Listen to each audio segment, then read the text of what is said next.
Panyandra mijil panganten putri. Binarung swaraning pradangga munya hangrangin hambabar ketawang puspawarna. Ana gandha hangambar arum katiuping samirana manda. Kawistara jengkaring Sri Atmaja temanten putri mijil saking tepas wangi. Tepas mengku werdi papan wangi wis hangarani. Ateges mijil saking panti busana nedha humarak sowan wonten ngarsanipun para rawuh manjing salebeting sasana rinengga kinantenan Ibu Juru Sumbaga. Sri temanten putri hangagem busana ingkang saroretna hangemba busananing garwa nata.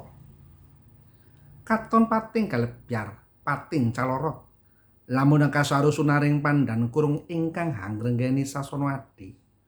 Panyayah Kartika hasesilih pernah.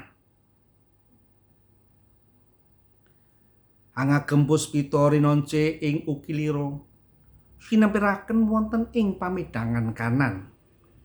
Lamun katiyuping samirana manda kungas gandane hangebeki wisma pawiwahan.